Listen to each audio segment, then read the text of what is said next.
It rains hard on a covered thing. It rains not hard on an open thing.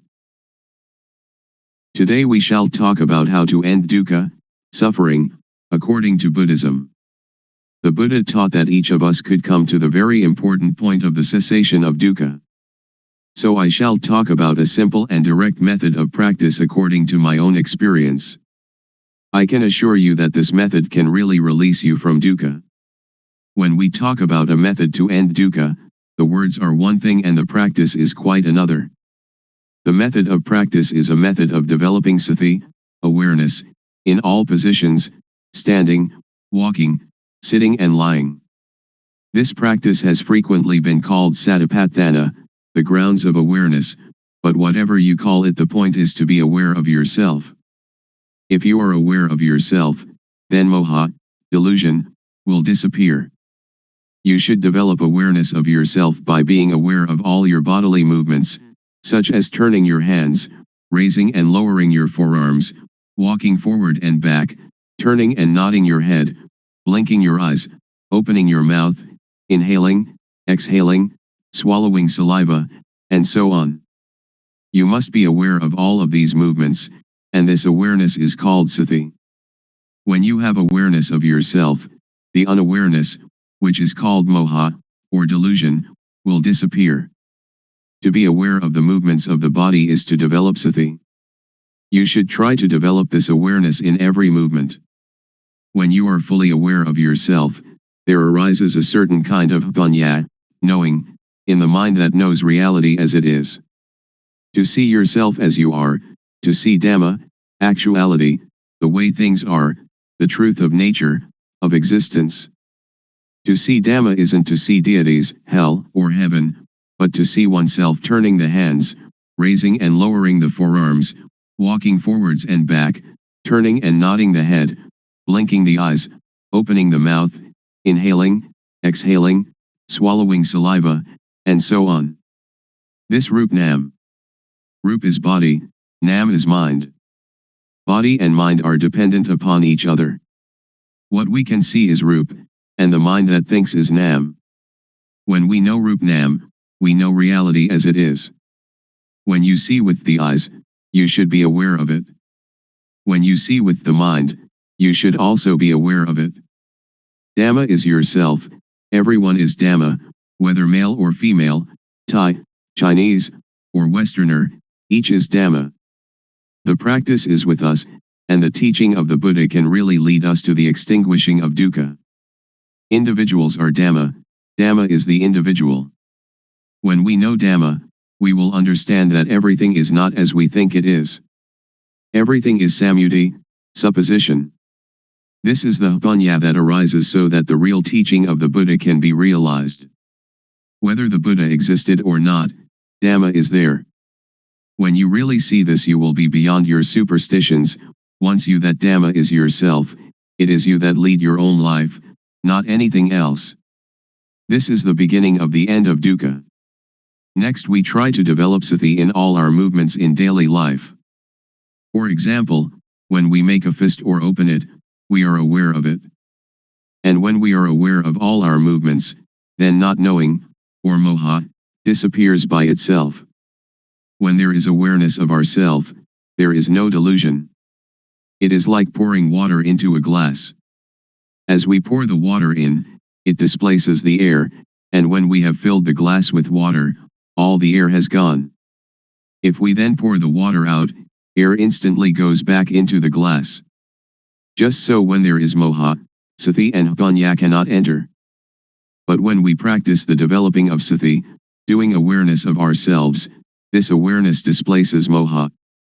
When there is sati, moha cannot arise. Actually there is no dosa, moha, lopa, anger, delusion, greed. Why not? As you are listening to me talking, how is your mind? Your listening mind is natural, and free from dosa, moha, lopa.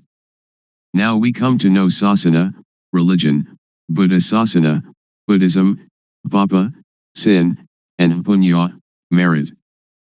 Papa is stupidity, punya is cleverness or knowingness. When you know, you can relinquish. Sasana is the individual, and Buddha sasana is the sati punya, awareness knowing, that enters and knows the mind. The word Buddha means one that knows. In developing sati in all our movements we develop total awareness in the whole body. When thought arises we see it, know it, and understand it. But in the case of common people, they are part of that thought, so they cannot see the thought. Suppose that we are in a mosquito net, which is inside a room of a house. We must first come out of the room and the house to see that we were also inside them. Thought is the same. We cannot see it if we are part of it. We must come out of it in order to see it clearly. When we see it, thought stops. It is just like bringing a cat into our house to get rid of the rats that are disturbing us. Cats and rats are enemies by nature. At first the cat may be very small and very weak, while the rats are large and full of energy. So if the cat pounces on a rat, it is dragged along as the rat runs away, and, after holding on for a while, it must let go. We cannot blame the cat, but we must feed it. We feed the cat often, and soon it is very energetic and very strong. Then, when the rats come, the cat can get them. When the rats are caught they die of shock at once, before the cat eats them. Thought is the same. If we develop sati, then when thought arises we become aware of it, and it stops. The thought does not continue, because we are aware of it. It disappears because we have sati, samadhi, setting up the mind, steadiness of mind, and punya all together at that moment. Sati, or awareness, means to be alert like a cat watching for rats. When thought arises we do not have to be a part of it. It will arise and disappear by itself. When there is sati, there is no moha. When there is no moha there is no dosa, moha, lopa. This is called nam-rup, nam thinks, and we know the deception, we know it in time, we know the protection, we know the cure, just this is sati. Sila, keeping moral precepts, is normality. Sila is the result of a normal mind. This is the same as sati, samadhi, punya. The method to develop the total awareness that can end dukkha, as I understand it, and as I believe the Buddha taught, is to practice in our daily life. So we need not sit cross-legged with eyes closed. If we sit like that we cannot work. If a thief comes, he will succeed in robbing us, so we should open our eyes, and then we can work at any kind of work and all the time we can practice the developing of sati. Whether we are students, teachers, parents, sons, daughters, policemen, soldiers, or government officials, all of us can fulfill our responsibilities while practicing developing sati. Everybody can do their duty practicing developing sati. How?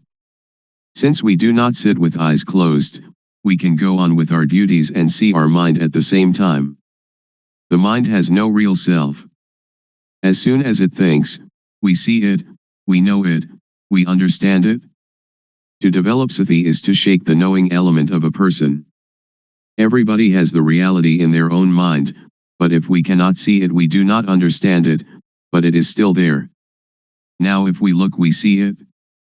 When we see like this, it is called seeing Dhamma. Seeing this kind of Dhamma can get rid of dosa, moha, lopa. Magga, the noble path, is the way of practice leading to the cessation of dukkha. The way of practice is to be aware of thought. Our body works according to our duties and responsibilities, but our mind must see thought. Dukkha arises and, because we do not see it, it conquers and enslaves us, it sits on our head and slaps our face, but if we can see it, know it, and understand it, then it cannot defeat us. Dukkha is like a leech that attaches itself to us and sucks our blood. If we try to pull it off, it is stubborn, it resists, and we hurt ourselves more. But if we are clever, we simply use water mixed with tobacco leaf and lime, and squeeze the water onto the leech. The leech is afraid, and drops off by itself. So we don't have to tear it out, or to force it, in order to get rid of it. This is the same. Those who don't know try to stop dosa, moha, lopa, they try to fight and suppress it, but one that knows just has sati to watch the mind and see thought. It is like turning on an electric lamp. A person who does not know about electricity will try at the bulb instead of the switch, so the lamp does not light. But someone that knows about electricity knows how to use the switch, and the lamp lights up. Dosa, moha, lopa is like an electric lamp, the thought is like the switch. The thought is the cause of this derangement. If we want to eliminate the derangement, we come to the thought.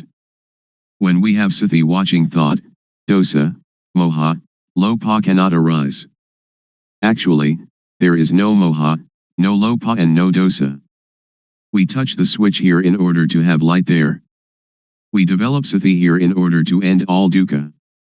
Dukkha arises from moha. When we have sati there is no moha and so no dukkha. When we move our hands we feel, and the awareness of this feeling is sati, and when we have sati we are separate from thought and can see thought. You should not pay so much attention to the movement, but use sati to watch conceptual thought. Just passively see the thought, do not stare at it. When thought arises, let it pass away. Actually there is no moha. Moha arises when we are not aware. It is like when we build a new house, there are no rats, but when we fill the house with things the rats come. Sometimes, when people criticize or blame us, we feel disappointment. In this practice, awareness of the disappointment will arise at the same time, like the cat catching a rat.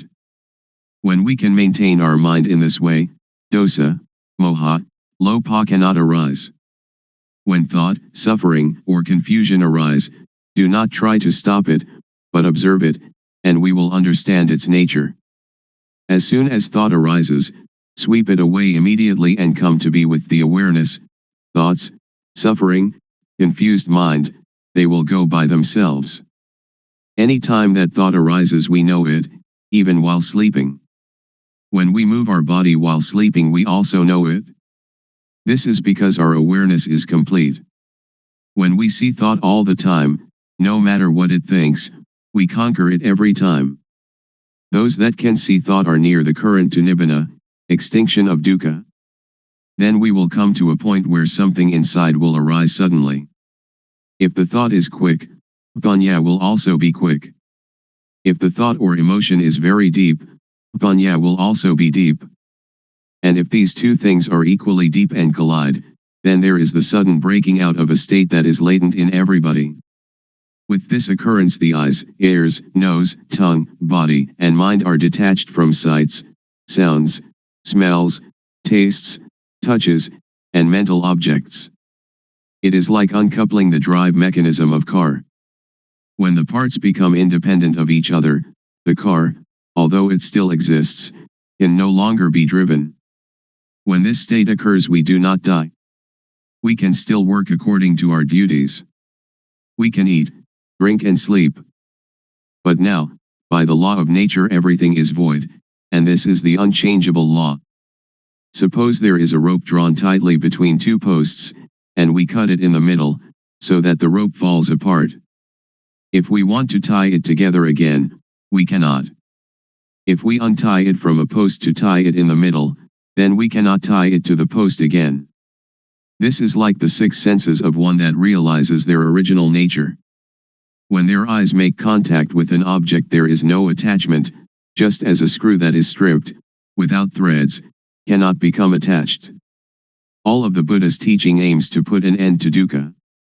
If we do not understand this we will be in doubt about his teaching, and speculation about rebirth, heaven, hell, and so on, speculation that should be ignored, will plague our mind. The teaching of Buddha is timeless, and is not limited by language, race, nationality, or religion. According to the Satipatthana Sutta, if you practice Satipatthana continuously, like a chain, that is, to develop sati at all moments, then arahata, extinction of dukkha, or the attainment of the anagami, non-returner, can be expected within 7 years. Or in as short a time as 7 months or even 7 days. If you develop sati according to the method I have explained, and have sati continuously like a chain, then in at most 3 years dukkha will be diminished by 60%, and in some cases completely eliminated. Some may achieve this in as little as 1 year or even 90 days. There is no gladness or sorrow, contentment or discontent. This way to the cessation of dukkha is an easy way. It is difficult because we do not really know. Therefore we have doubt and lack of confidence. When we are confident in every step of practice, it is not so difficult. You can practice it anywhere, but you should really know the practice. If you can assure yourself, then you have a refuge in yourself. Religion means this refuge. If you study books for many years, it will still be theory. But if you really practice, it will not take you so long, and you will know it much better than the theorists. In the Pali texts there are 2 important mental capacities, the first is sati, calling to mind, and the second sampashanya, awareness of oneself. When you are aware of the movements of your hand, you have both sati and sampashanya. The fruit from doing this is very great, it is incalculable. You cannot buy non-suffering, but must practice by yourself, until it arises by itself, because it is already there. Making merit and keeping precepts are like unhusked rice, which is inedible, but useful because we can use it to grow next year's crop. Making ourself calm is like husked but uncooked rice, and is still inedible. There are 2 kinds of calmness.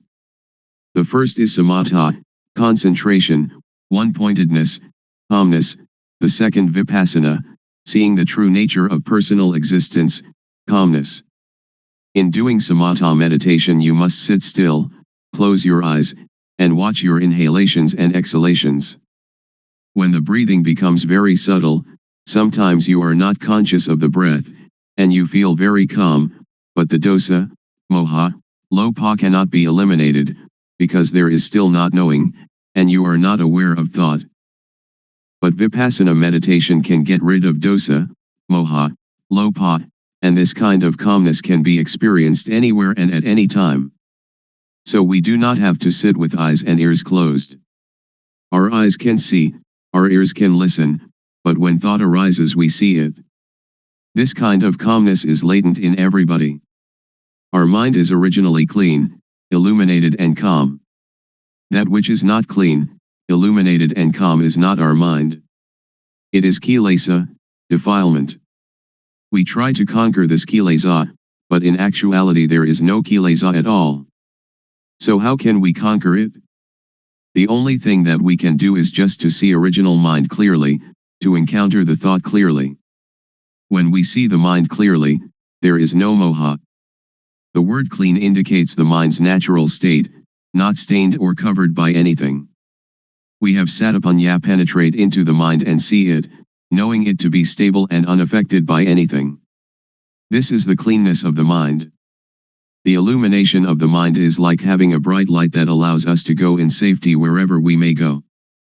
In this radiance we see our life mind all the time, every minute, every second, every instant. This is the illumination of the mind. Calm means cessation, the cessation of dosa, moha, lopa, of all agitation and difficulty, the cessation, too, of seeking any method or system.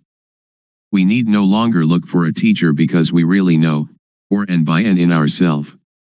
When we really know the mind, we know it to be clean, illuminated and calm at all times. When we know the mind, we know how dukkha arises and how dukkha ceases. We know thought every time it thinks. We are even aware of our heartbeat. And whatever our movements are, we know them.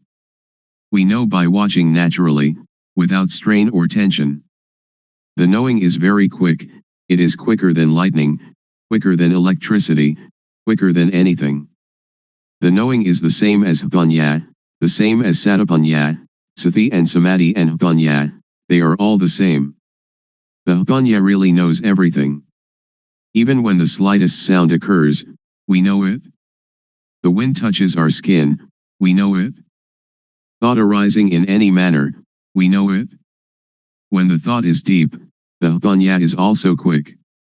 However quickly thought arises, the Hpanya knows the thought. This is called Hpatijjasamuppada, dependent co-arising. When there is no avidya, not knowing, the structure that gives rise to dukkha is broken, because the knowing is there. You may have heard that the Buddha cut his hair just once and it never grew again. This is a riddle. When hair is cut, it cannot attach itself again. This is analogous to cutting off avidya so that it cannot arise again. This is the inviolable law of nature, just like the rope that, stretched between two posts, cannot be tied once it has been cut. When we see this point, we know that it is latent within each person. Then why is it so difficult? It is not difficult, but it is also not easy. It is difficult and it is easy. There is a saying in northeastern Thailand, the poor are rich, the rich suffer. Why suffer? Why poor? The rich are rich in money alone, but poor in not seeing their own nature.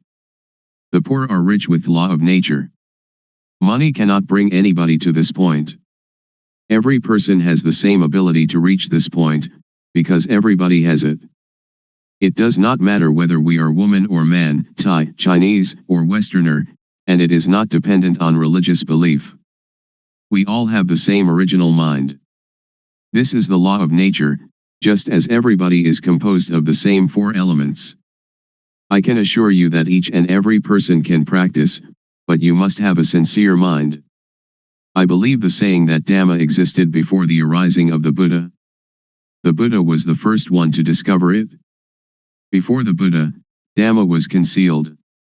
The Buddha only uncovered Dhamma. This true nature exists in every person. When you stand up, this nature stands up with you. When you sit, it also sits. When you sleep, it sleeps along with you. When you go to the toilet, it accompanies you to the toilet. It goes everywhere with you, so you can practice everywhere. So you should know how to practice, you should know how to see thought. When you know the source of thought, this is a very important point. From this point the way will reveal itself. When we have the right view and the right path, then certainly we will reach the goal. In listening to a Dhamma talk, in giving charity, in keeping precepts, in practicing samatha meditation or even Vipassana meditation, if we do not reach this goal they are good only in a worldly sense, but not in the real sense. If we do not give charity or keep precepts or practice meditation, and still reach this point, then everything is done, like the sky covering the earth, it covers everything. So the 84,000 discourses in the Tipitaka, the Pali Canon, which is the whole teaching of the Buddha, are included in this point. If you study the entire Tipitaka, you should come to this point. If you finish the entire Tipitaka but have not come to this point, then you still have doubts, and therefore dukkha. Now we do not have to learn any sutta, the discourses of the Buddha, Vinaya, the code of monastic discipline, or Abhidhamma, the systematic analysis of the teaching found in the suttas, which together comprise the Tipitaka, but we have to come to an awareness of this point. When we reach this point, we will know the whole of the Tipitaka. Once the Buddha, walking in front of the forest with a number of monks, grasped some dried leaves and asked those monks, the leaves in the forest or the leaves in my hand, when compared which are more? The monks answered, the leaves in the whole forest are much more than the leaves in your hand, venerable sir. The Buddha then said, Dhamma that I know is great, like the leaves in the whole forest. But Dhamma that I teach you is like a handful of leaves. Please understand the meaning, the Buddha teaches only dukkha and its extinction, nothing else. Studying texts, giving charity, keeping precepts, Practicing samatha meditation or vipassana meditation should bring us to this point, otherwise they are useless. When we reach this point, everything is done. So open up the covered thing. Because every person has doubts in seeking the method to be free from confusion, today I will talk about the method and about the practices that I developed previously. Formerly, I learned many kinds of gumatana, meditation, lit.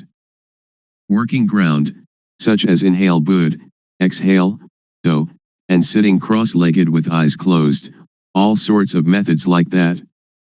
I learned internal recitation of Sama Arahang.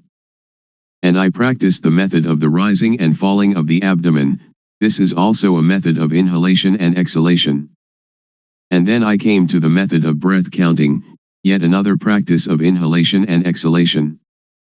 Then I came to practice anapanasati, awareness of in and out breaths, knowing the short inhalation and the short exhalation and also knowing the long inhalation and the long exhalation. These kinds of methods that I practiced, I didn't have any insight. These kinds of methods lead to calmness, but it was a different kind of calmness that I was seeking. Most people are seeking calmness, but the sitting calmness is the calmness that is not calm. So I continued my seeking to encounter the truth. Truth is the reality that is latent in everybody, regardless of nationality, language, or uniform. What is latent in everybody is what I was seeking, until I found it and could see it clearly, could understand it clearly. That is the real calmness. There are two kinds of calmness. The calmness that is not knowing needs to sit quietly and to sit alone. That is not real calmness. The calmness that I am going to tell you about today is the calmness that we don't have to seek. Why don't we have to seek it? Because we know the end of dukkha, suffering. This is called calmness. And we don't have to learn from anyone else anymore. Now, everybody, please listen carefully. First, the method that led me to find real calmness. Without paying any special attention to any point, I just do the movement, and just have sati, awareness, knowing all postures and all movements, such as standing, walking, sitting, lying, bending, stretching, and all the movements. When I have practiced in this way, and have awareness of all my movements, panya, knowing, arises within myself. Aware of myself, not others, I know Rup, body, I know Nam, mind, I know the disease of Rup, I know the disease of Nam. There are two kinds of Rup disease, Nam disease. Disease in the body, such as headache or stomachache. With this kind of disease we have to go to the hospital to see the doctor. The doctor will check the body and the cause of the disease, and, knowing the nature of the disease, can apply the medicine that cures it. Then we recover. Another kind of disease is when the mind thinks and we are content or discontent, glad or sad. This kind of disease cannot be cured by the doctor in the hospital, but you have to study yourself until you know the source of thought. To cure this kind of disease you have to study yourself until you really know. When I know the source of thought, I have found calmness, but only a small amount of calmness arises. The real calmness is when we can cease to seek, when we don't have to run around to find anyone else, that is called calmness. I continue to do more awareness of myself, panya rises, and I know dukkang, anajang, anatta, suffering, impermanence, not self, and I know samyati, supposition. Whatever supposition exists in the world, know it completely, know it to the end, know it to the whole, and know everything that is in the world. What supposition is called samyati paniyati, convention of supposing, paramathapaniyati, convention of the touchable, athapaniyati, the deep meaning of the Dhamma, and ariyapaniyati, agreement between those that have become Dhamma.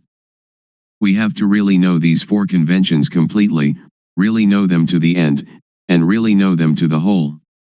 After I know samyati completely, I know sasana, religion, I know papa, sin, I know punya, merit, I really know these things.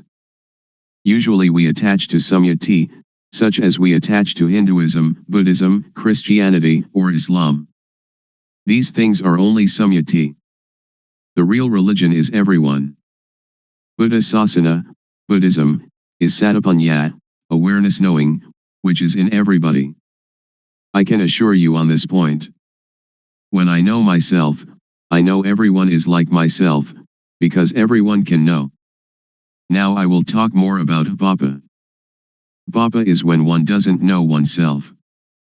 The most vipapa in the world is any person who doesn't know her, or himself. Punya is somebody that is self-aware. If you are aware of yourself, you are one that has punya, and are capable of really making yourself a noble individual, Ariya Pugala. This is called calmness. To be aware of oneself doesn't mean that we are aware that we are male or female, we are Mr. A or Mr. B, but to be aware of oneself is to have sati in every moment. Whatever movement the body makes, we are aware of it. Whatever the mind thinks, we are aware of it. This awareness really arises from the law of nature. When thought arises, we see it, know it, and understand it. When we see it, thought stops by itself. When thought stops, punya arises, and we know the source of dosa, moha, lopa, anger, delusion, greed. We know that dosa, moha, lopa is not in ourself. Whenever we cannot see our own life, cannot see our own mind, in that moment we are unaware of ourself, we forget ourself. When we are unaware of ourself, dosa, moha, lopa arises. When it arises, we suffer. Everybody hates dukkha, but we don't know dukkha, so we seek calmness. Therefore we cannot have calmness just by sitting. That is not the way to calmness. The calmness that I mean is the calmness of freedom from dosa, freedom from moha, freedom from lopa, and this kind of calmness is in everybody without exception. Knowing this, I can guarantee that every person can attain this calmness. Whatever nationality, language, or religion, whether you are a Hindu, a Buddhist, a Christian, a Muslim, or whatever religion, you can learn yourself, because everyone has body-mind.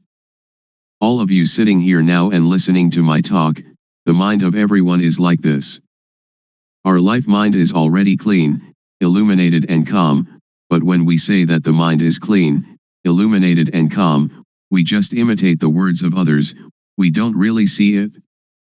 When we really see it, we will be able to guarantee that it is already there in everybody and that anybody, if they really practice, they must know it, they must see it, and they must have it. When we know it and see it, we can guarantee that this teaching can apply to everybody in any social class and of any age. A millionaire can practice, somebody who doesn't even have one coin can practice. An educated person with many degrees can practice, the illiterate can also practice. I can really guarantee this point, but we have to know the correct method, and see into our mind. Now, all of you listening to my talk, just look into your own mind, and you will know the characteristic of the mind, and understand it, and bring it into practice, you will know.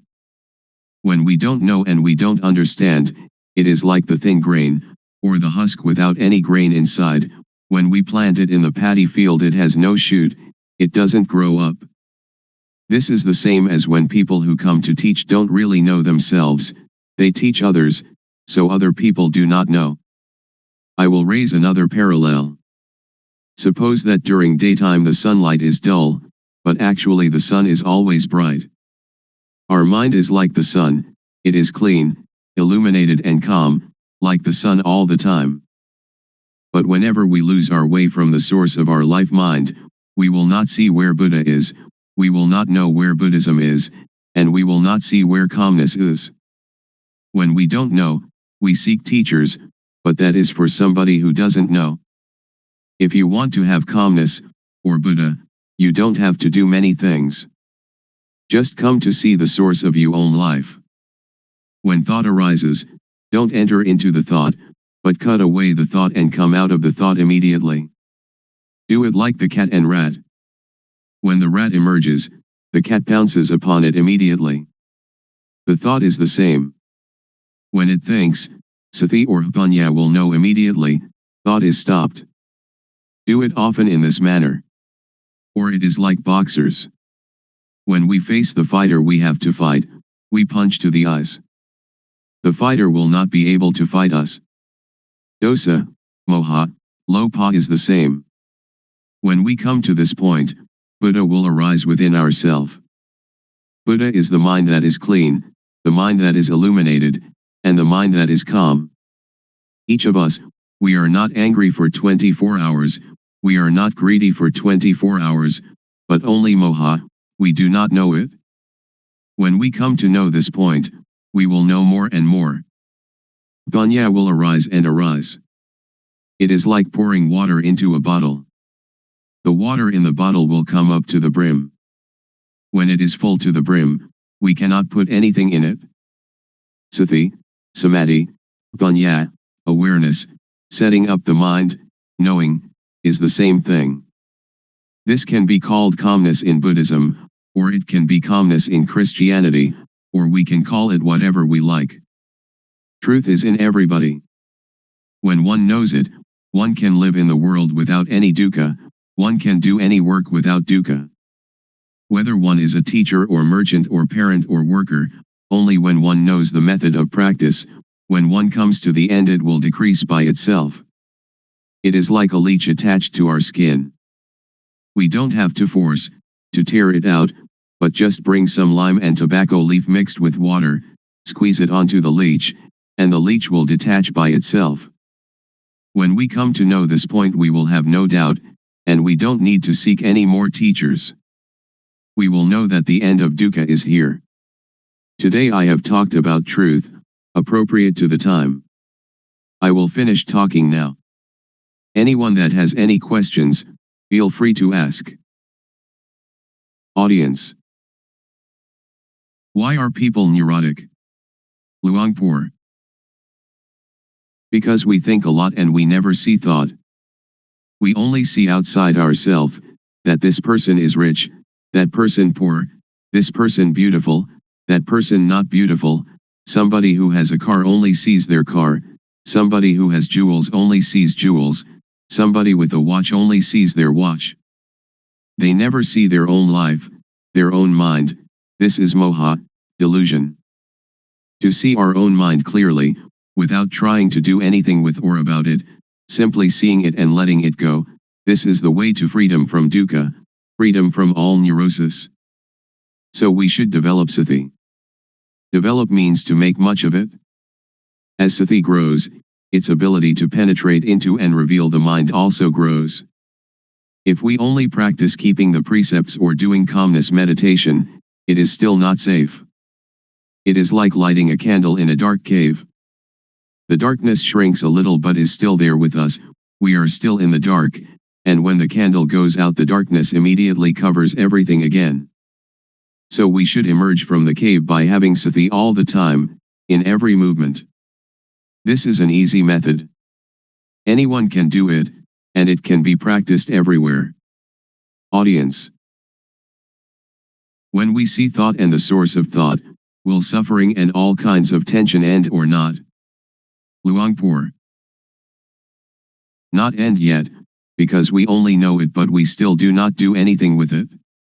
We only know and see thought, we only know the source of thought, but sometimes we lose the way of it. For example, each day we may know it 10 times, but the not knowing is more. So it is not the end. But it is the beginning of destroying moha in the source of thought.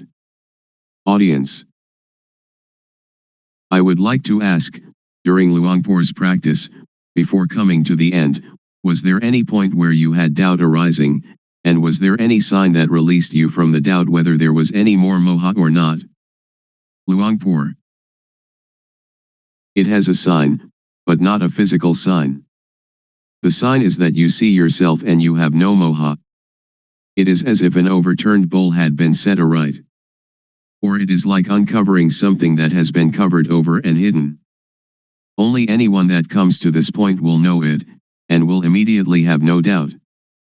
We don't have to talk about dosa, moha, lopa, because it is quite common, it is a shallow matter. When we talk about seeing thought, most people know thought but they do not see thought. When we know thought, thought will still continue, and we lose our way in the continuity of thought. We have moha in thought, then dosa, moha, lopa comes at this point. So this is why a person who knows thought still has dosa, moha, lopa. Audience. In seeing the thought, does the mind talk inside? Luangpor. No, not the mind talking inside. When we see it, it is detached. It is like the leech. When we know thought, it is like trying to pull the leech out of the skin. But when we really see it, we don't have to force the leech, but only put tobacco leaf and lime mixed with water onto the leech, and the leech will detach by itself. So if we really know, we don't have to listen to anybody. It is like we are sitting here now, we don't have any dosa or lopa, and we only have moha, because we do not see our life. When we see and know our own life all the time, dosa, moha, lopa cannot arise. So our mind is clean, our life is not dirty, there is no external sign, people cannot see, but we know and see ourselves. Audience. Luangpor says that when we see thought, thought will stop immediately. I am not sure about this. If it is true, I would like to ask, when we see thought and thought stops, do we know what the next thought is? Luangpor. Don't pay attention to the next thought. Only see the thought, it will stop by itself. Don't pay attention to where the thought comes from. When we see it, dosa, moha, lopa cannot arise. Audience. Luangpor teaches to see thought. Who is the one seeing the thought? Luangpor. Don't seek the subject, and we will see that one is the refuge of oneself.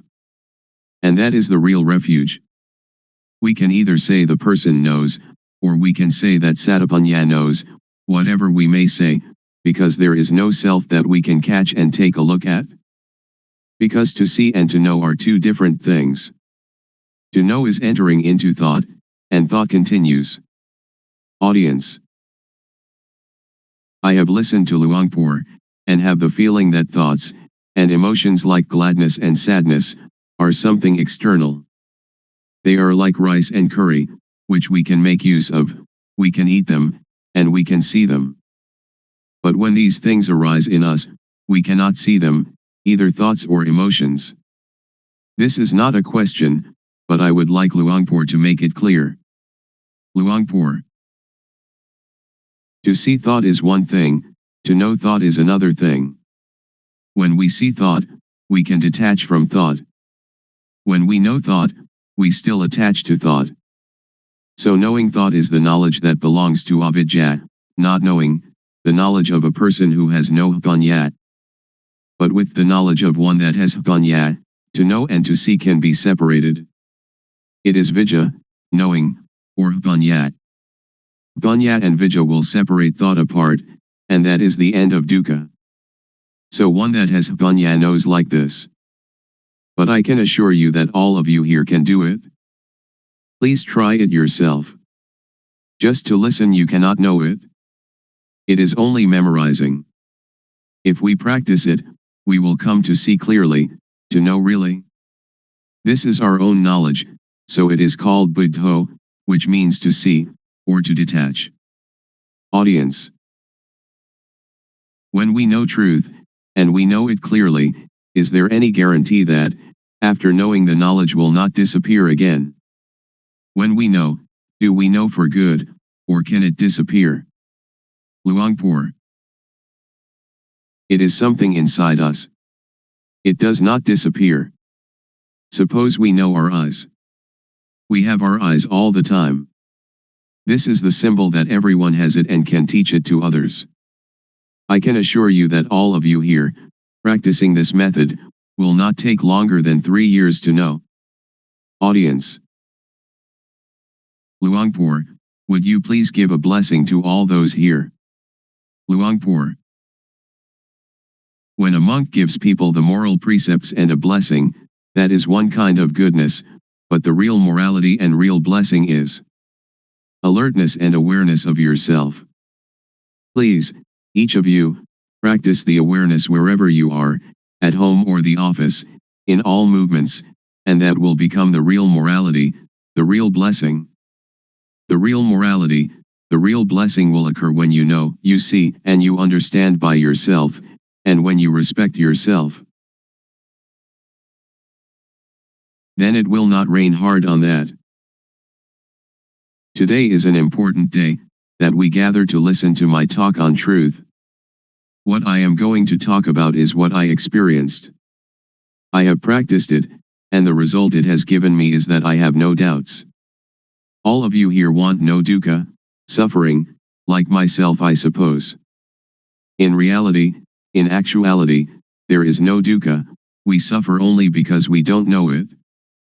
All of you listening to my talk right now have no dosa, anger, no lopha, greed, and no moha, delusion. The origin of the mind of human beings in every nation and of every language is as such. Please set up the mind to listen, and bring it into practice. First of all, we have to practice awareness. Most people do not understand, so they try to find calmness, but without success. I did that also. I sought calmness, but I didn't know where calmness was. Now I would like to talk about another kind of calmness. The calmness of freedom from not knowing, because we know and because we are alert. The calmness of freedom from uncalm, of freedom from doubt, because when we practice the correct method of awareness we will know the supposition of everything there is in the world, because the awareness of ourself will bring panya, knowing. There are 4 kinds of panya, knowing by memorizing, knowing by recognizing, clearly knowing, and really knowing. And all these panya are in every person. Sajja means truth. There are 4 levels of knowing Dhamma: to know Samyati Sajja, conventional truth; Paramatha Sajja, directly contacted truth; Atha Sajja, the deep truth; and Ariya Sajja, the fundamentally transforming truth. And this can make anybody become a noble individual, regardless of social class or language.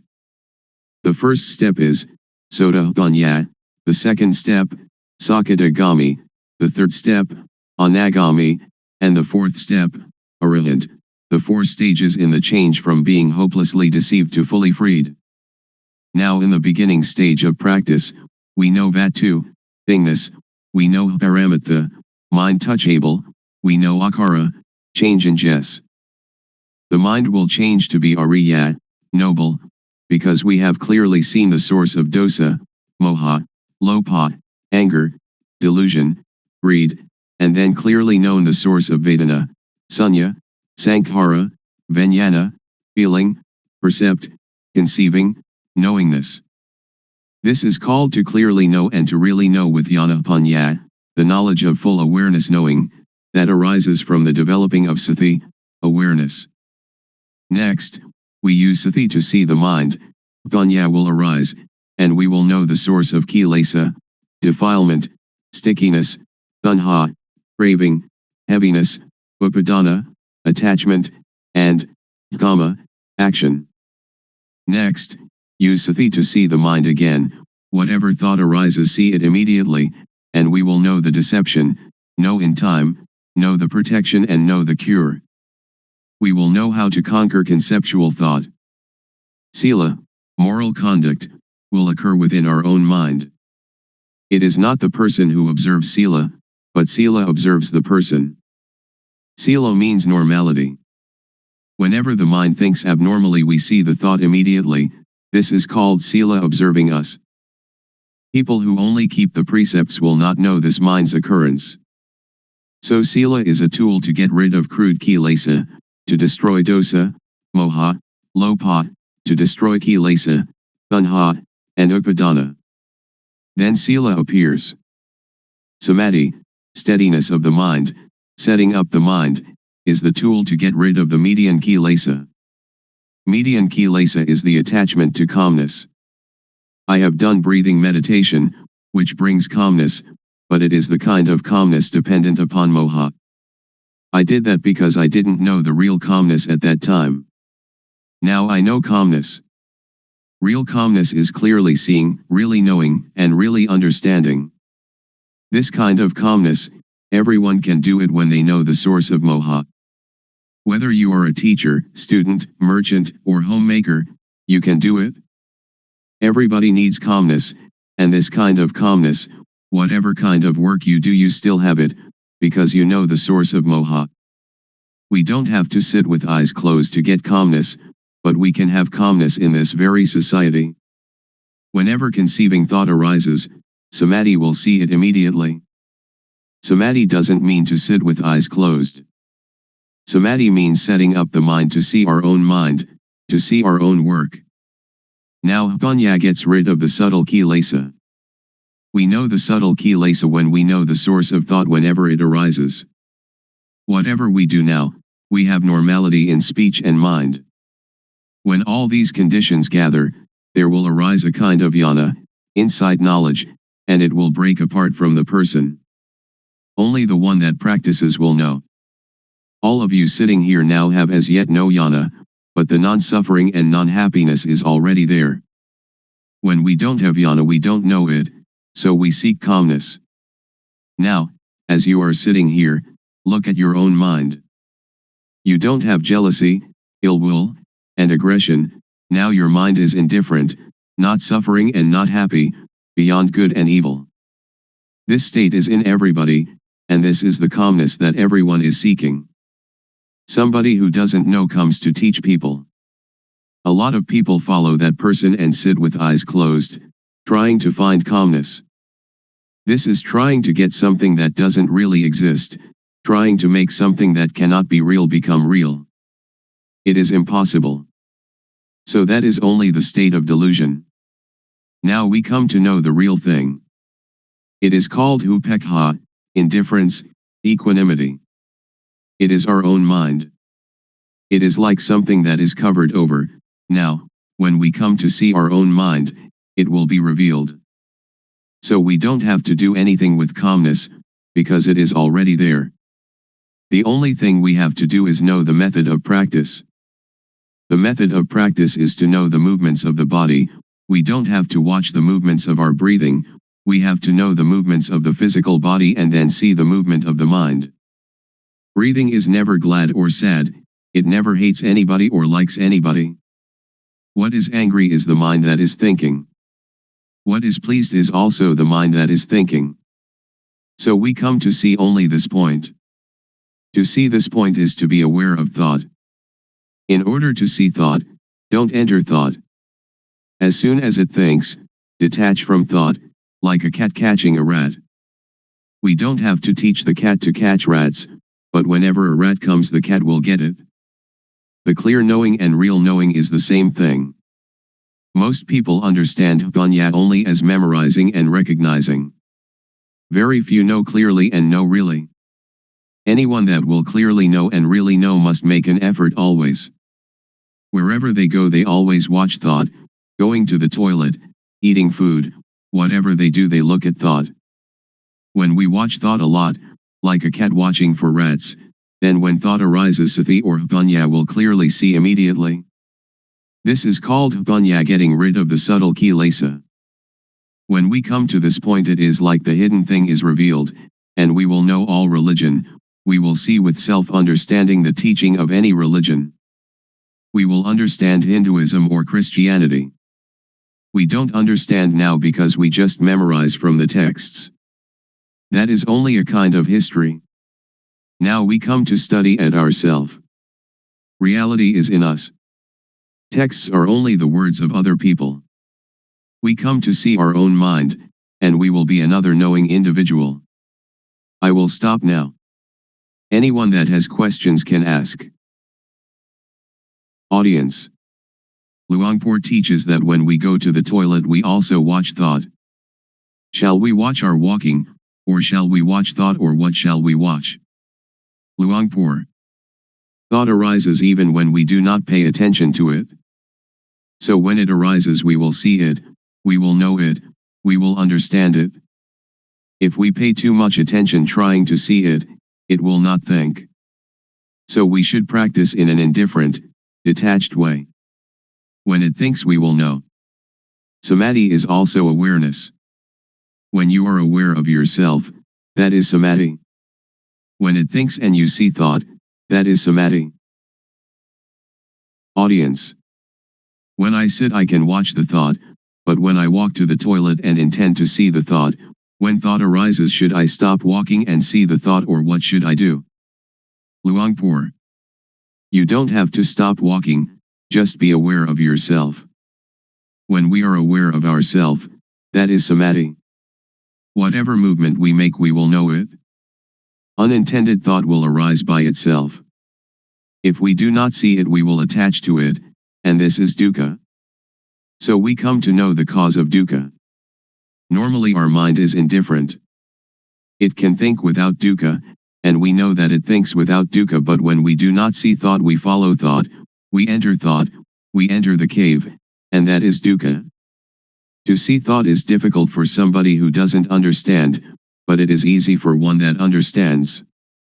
To see thought doesn't concern any kind of work. We can write and when thought arises we see it. When we walk to the bathroom, or when we are bathing, and it thinks, we just see it. So we don't have to do anything with calmness, because calmness is already there. The real calmness is when we see thought. Audience. So we don't have to stop thinking. Luangpor. Right. Just watch the movement of the mind. Don't force the mind not to think, don't try to prevent or force the mind not to think, don't try to prevent or get rid of thought. Many people want to tranquilize the mind, they don't want the mind to think. That is the understanding of others. But in my view we should let the mind think. The more it thinks the more we know. It is like when we dig a new well, the water is at first full of dirt. So we have to empty out the water, bucketful after bucketful. We don't have to stop up the hole out of which the water is flowing, but we let the water flow, as much water as possible, so we don't have to stop the mind from thinking. Sometimes it thinks this, sometimes it thinks that, but we just see it immediately, like cat catching rat, and the more it thinks the more we empty it out. When thought arises we see it, that is the important thing. Audience. When we sleep and when we are awake, do we watch thought in the same way? Luangpor. The same. When we cannot see thought, when thought arises during the day we don't know it. At night when we dream, we also don't know it. Now, when we see thought wherever we go, when thought arises we know it. At night we sleep, and when it thinks we also know it. Audience. I am still puzzled. Should we see thought or should we see ourselves? Luangpor. They are the same. We can call it seeing thought, and we are also aware of ourself at the same time. Audience. I would like Luangpor to explain the difference between knowing thought and seeing thought. Luangpor. When we know thought we enter into thought, and thought still continues, it doesn't stop. But when we see thought, when thought arises it stops immediately. So we should practice often to see thought.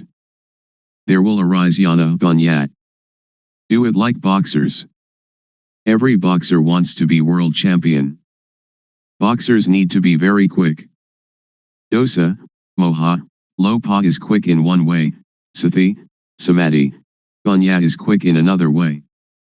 When we train sati samadhi banya, to be very very quick, it will be world champion, it will conquer the world. This conscious body is the world. Do we want dosa, moha, lopa, or sati, samadhi, banya, to rule the world? If dosa, moha, lopa rules the world, it is a world of endless sorrow, endless dukkha. If sati, samadhi, banya, rules the world, it is a world of radiance and peace. Audience. When we watch our movements and thought arises, How can we know it? Luangpor. If you want to know, you have to practice yourself. Audience. Is discovery of calmness the same as discovery of oneself? Luangpor. Yes. Audience. If we can find calmness within ourselves, how can we keep it with us all the time? Luangpor. It is there all the time. What is not there all the time is not calmness. Audience.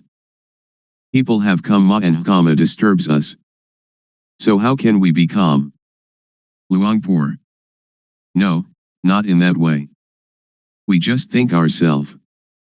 Kamma just means action, not those kinds of kamma that you did in the previous life. Audience. If we don't think about kamma, then there is no kamma, is there? Luangpor. Right, we don't have to think of it. Audience. People are seeking the same thing, but why are there so many thoughts? Luangpor. Because there are many different teachings, many books, much talking, so all are mixed up, and this causes suffering. This way of calmness doesn't concern studying books. It doesn't concern anything. When we read many books, or listen to many teachers, we only have knowledge for talking, so we don't have the experience of the real calmness. Audience. How can it be there all the time? Luangpor. If we add colored dye to water, people say that the water is red, or the water is black, or whatever color it is. But in reality water is colorless, and if what is not water is removed then we see it. Upekkha is the mind's natural state. It is present in everybody without exception. When somebody becomes very angry, Upekkha anchors that person just like a ship's anchor and therefore they don't die of shock. When somebody becomes very greedy and would like to take a great deal away from others, Upekkha is like a ball and chain, holding back and moderating the greed, so that it doesn't totally unbalance that person. So Upekkha is already there, we don't have to seek it. It is like the sun when it is hidden by clouds. Dosa, moha, lopa, when it arises, obscures Upekkha. But when we clearly see our mind, Upekkha is uncovered. Audience. Luangpor said that gladness and sadness are the same thing. How can they be the same? Luangpor. They are dukkha. Gladness is one kind of dukkha, sadness is another kind of dukkha. Unknowing people live with dukkha, eat with dukkha, walk and stand and sit with dukkha, sleep with dukkha, wherever they go they bring dukkha along. When they see a movie they laugh, laughter is a form of dukkha. When they meet with sadness they cry, crying is a form of dukkha. Gladness and sadness, both of them are forms of dukkha. Just so, I imagine that there are two kinds of darkness, white darkness and black darkness. When we earn a lot of money we are glad. That is dukkha. It is the white darkness. When we lose money we are sad and the mind thinks angry thoughts. This is also dukkha. It is the black darkness. But both are dukkha. Audience. In reality there is no gladness or sadness, they just arise from moha, don't they?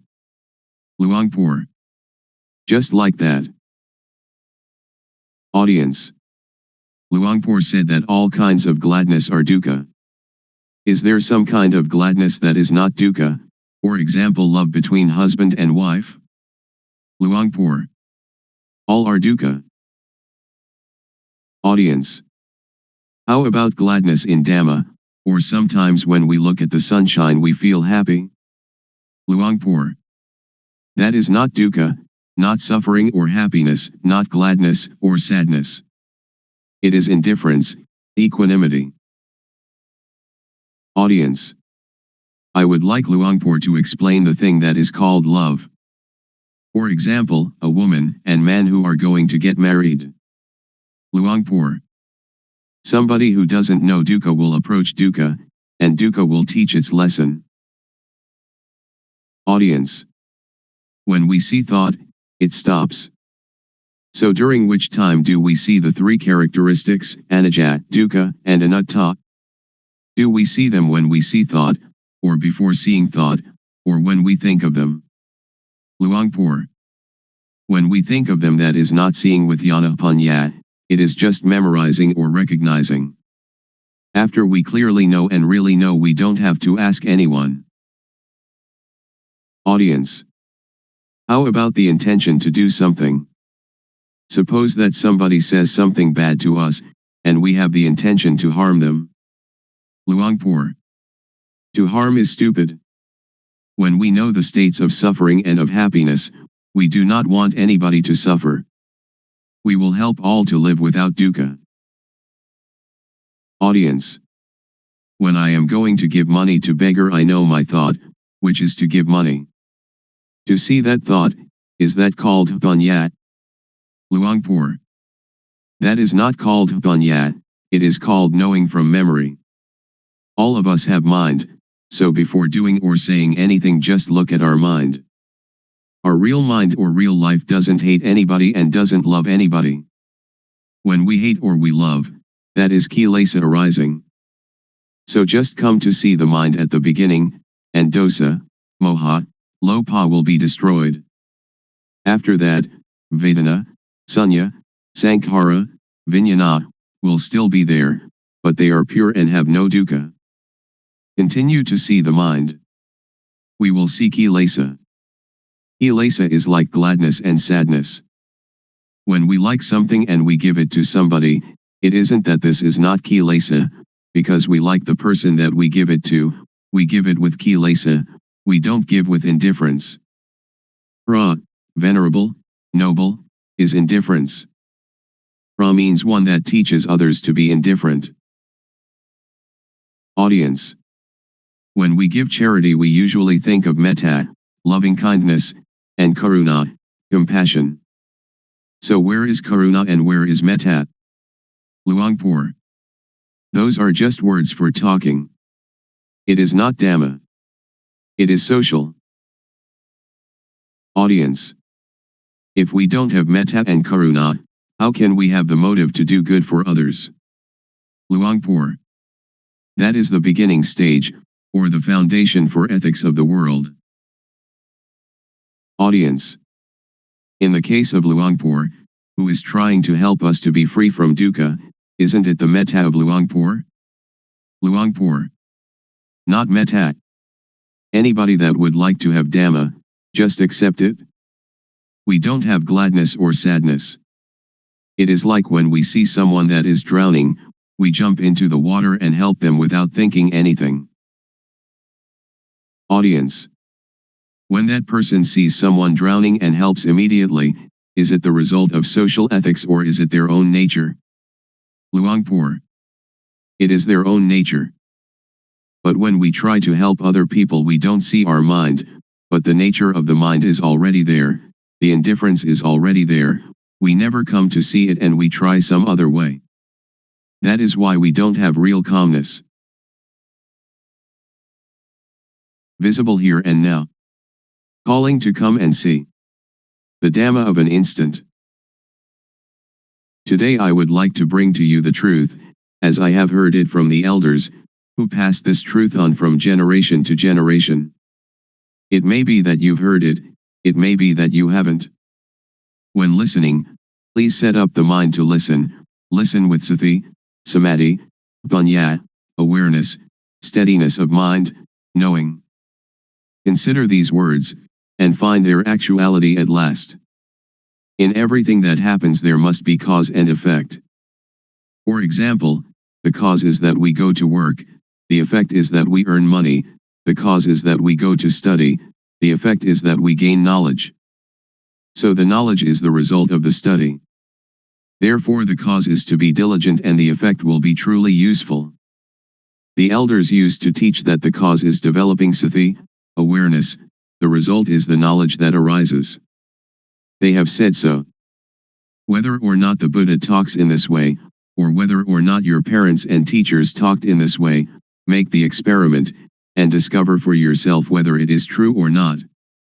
We have to consider and to really know it. The cause is called the developing of sati, the truth is called sajja. Whether or not we know it, it is still there, like something beneath an overturned bowl. We right the bowl, and what was concealed is revealed. Or it is like opening up what was closed. You should try it, and see for yourself whether it is like this or not. You can sit with legs tucked back to one side, sit with legs outstretched, sit on a chair, or sit in half lotus. Rest your hand on your thigh.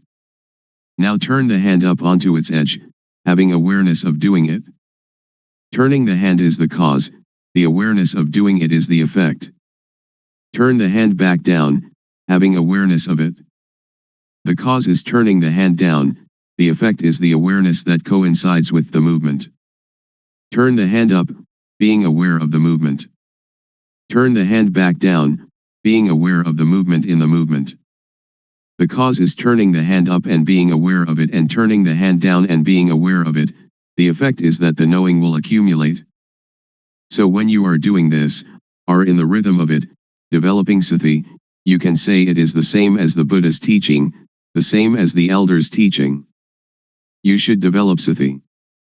When you develop sati, panya will arise. The elders used to tell us that Buddha taught the 4 satipatthana, the bases of awareness, or the 4 major postures, which are standing, walking, sitting and lying down. You have sati in these postures, then you have the sati to know other, minor movements. In all minor movements, stretching, bending, and all other movements, have the sati to know it. The effect will be the knowledge that arises. Some people may say that this accords with the texts, some may say that this does not accord with the texts, but please listen, and try to practice yourself. If it is useful, we use it. If it is useless, we cast it away. The knowledge that we have learned, we know it already, but the knowledge we have never heard, please try it and find it for yourself. This is a practice I have done. Sit comfortably, back erect, hands palm down upon the thighs. Now turn the right hand up onto its edge, being aware of the movement. Then raise the hand straight up to chest height, being aware of the movement. Then bring the hand down to rest on the abdomen, being aware of the movement. Now repeat these 3 movements with the left hand. Then, having sati in each movement, move the right hand up the chest, then swing it out to above the right leg, then lower it to rest on the thigh, and then turn the hand back down again. And now repeat these 4 movements with the left hand. This is rhythmic practice. It is called the minor movements. Humans cannot stay still, so we find some work for the body to do and then use the sati to be with the movement. You can call it sati or you can call it samadhi. The feeling is called sati, samadhi is setting up the mind. When you do it, have awareness of it. If you don't set up the mind, then you will not know. When you blink, you know it. We blink since our birth from our mother's womb, but we don't know it. When we look to the left or look to the right, we don't know it. We don't have sati, samadhi. We have only the usual sati samadhi, but we don't set up the mind to know it. If we set up the mind to know it, the sati will be newly built sati. Samadhi is setting up the mind. We breathe since we were born from our mother's womb, but we don't know it.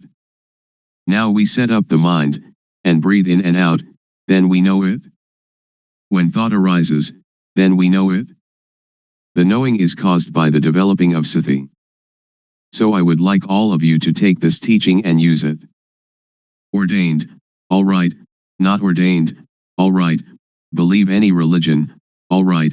Wear any uniform, all right. Keep the precepts, all right. Don't keep the precepts, all right. Give a lot of charity, all right. Don't give any charity at all, all right. If you don't develop sati, then you will not know, even though you make merit, keep the precepts or practice a lot of calmness meditation. The knowing will arise because of the developing of sati. When we have more and more awareness, then the unawareness, which is moha, or delusion, will fade away. When we have more and more sati, more and more samadhi, panya will arise. This is called panya parami, the perfection of wisdom. I do not talk according to the texts. Panya is already there. Parami means the readiness to know, if we practice in the right way. If we practice in the wrong way, then we will not know. Now if we know the real thing, not knowing outside ourself. We know within ourself. We know ourself. Sitting here we know ourself to be Rup Nam, body, mind. Turning the hand up is Rup Nam, turning the hand down is Rup Nam, continuing turning the hand up and down is Rup Nam. This is knowing Rup Nam. Then we know the action of Rup Nam. When Rup acts, Nam acts simultaneously. When Rup Nam acts we know it. We know it because of the developing of sati. Panya arises because of the developing of sati. We know Rup disease Nam disease. This born Rup has disease, like headache, stomachache, fever, and so on. Another kind of Rup disease Nam disease, thought is Nam, but when it thinks it is the Rup. When some people talk and that makes us satisfied or dissatisfied, our mind has disease. Really know this thing. The developing of sati is cause, the arising of panya is effect. After knowing Rup Nam, we come to know dukkang, anajang, anatta, suffering, impermanence, not self. People have taught that dukkang, anajang, anatta, is white hair, wrinkled skin, broken teeth. That is true, but not true according to the developing of sati. The developing of sati will cause panya to arise, that turning the hand up is dukkang, lowering it is dukkang. Dukkang is with the Rup. Rup is a kind of lump of dukkha. Dukkang is unbearable. Anajang is unstable. Anatta is uncontrollable. It is like that all the time. If we know it, it is like that. If we don't know it, it is also like that. So Dhamma, which makes a person become a Buddha, is there before the Buddha. Dhamma exists in everybody. It depends on the owner of each body to make this knowing happen. If we are able to know it, then we will know it. It is like the overturned bowl, whether it is overturned or set aright is up to us. Now we come to know sammuti, supposition. Know all kinds of samyati completely. We know that money is just a kind of metal, just a kind of paper, but we conventionalize it. Woman and man are samyati as well. When we don't know it, we suppose it to be woman and suppose it to be man. But if we don't suppose it, then we don't know them. Ordination and disrobing, monk and novice, all are samyati, just take a piece of cloth to wear. The knowing is sati, samadhi, panya, and sajja is truth. If it is true by samyati we know it. If it is true by paramattha, direct contact by the mind, we know it. Ghosts and deities are all sammuti. Have we ever seen them? A ghost is a person who acts, speaks, or thinks evil. The body doesn't do anything, it is Rup, like a doll. The thing that moves is the mind. Deities are the same, we suppose them. When we don't really know samyati, we don't know. We really don't know. I can guarantee that we don't know. I myself didn't know. But others may have, I don't know. I have done many kinds of meditation, like Buddho, Samarahang, counting breaths, the rise and fall of the abdomen, and sitting and observing the breath, but I really didn't know, the knowing didn't come, didn't arise. It led to calmness and attachment to calmness. So calmness, or samatthana, the working ground for tranquility, is like putting a rock on top of weeds. When we take the rock off, the weeds will grow better than before, because the soil has been kept moist. Vipassana means clear insight, a complete uprooting. This is the real knowing. Anyone that does it, will know it. Anyone that was born as a human being, can do it, regardless of race, language, or religion. but we have to understand the correct method. Also we know sasana, religion. Sasana doesn't mean temples. The temple is just the supposed sasana. This is called samyati paniyati, convention of supposing. Paramatha is the real thing, which exists in humans. Everyone is sasana. They say that sasana is teaching, they teach and the ear hears, then sati, samadhi, panya considers it, and becomes knowing. Really know that, oh, everyone is sasana. To destroy sasana doesn't mean to destroy temples or Buddha images, or Bodhi trees. To destroy sasana means to say bad things to people, to hit people, to kill people, which is great evil. So sasana is humanity.